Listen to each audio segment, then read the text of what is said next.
তারপর একদিন রাধিকা তার সমস্ত তন্ত্রবিদ্যা এক পুরনো ঝাড়ুর মধ্যে বেঁধে দিল আর নিজের প্রাণ দিয়ে নিজের আত্মাকে সেই ঝাড়ুর মধ্যে বন্দি করে ফেলল। যখন স্বামী বাড়ি ফিরল, দেখল রাধিকা ফাঁসিতে ঝুলে আছে। সেই দৃশ্য দেখে সে পাগল হয়ে গেল আর তখন থেকেই নিজেকে ঘরে বন্দি করে রাখলো। কিন্তু আজ সে বুঝে গেছে রাধিকা এখন নিজের সন্তানের গ্লানিতে পুরো গ্রামটাকে শেষ করে দেবে। রাধিকা ধীরে ধীরে বলল, প্রীতম, কেমন আছো তুমি? তোমায় এতদিন পর দেখে খুব ভালো লাগছে। চলো আমরা একসাথে আমাদের সন্তানের প্রতিশোধ নিই। এই কথা শুনে স্বামীর চোখ বেয়ে অশ্রু ঝরতে লাগলো। সে কেবল বলল, থেমে যাও জান, অনেক হয়েছে। রাধিকা হঠাৎ চিৎকার করে উঠল, না, এদের কারণেই আমাদের সন্তান মারা গেছে। আমি এদের কখনো ক্ষমা করব না।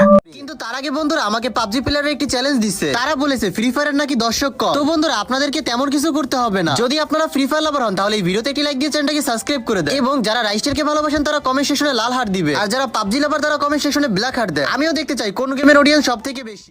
এই বলে সে আবার আকাশে উঠল আর সেই ভয়ঙ্কর হাসি আবার শুরু করলো। তার স্বামী চোখে জল নিয়ে বলল, আই লাভ ইউ জান। তারপর কাঁদতে কাঁদতে সে এক চকচকে পাথর তুলে রাধিকারের দিকে ছুঁড়ে দিল। পাথর থেকে এক তীব্র আলো বেরোলো যা সরাসরি রাধিকারের গায়ে আঘাত করলো। রাধিকা চিৎকার করে উঠল আর মুহূর্তের মধ্যেই ধীরে ধীরে ধুলায় মিশে গেল। স্বামী মাটিতে পড়ে গেল। কাঁদতে কাঁদতে সে নিল শেষ নিঃশ্বাস। তাই বন্ধুরা, কখনো লোভ করো না, কারণ লোভ আর স্বার্থ একজন মানুষকে ধ্বংসের শেষ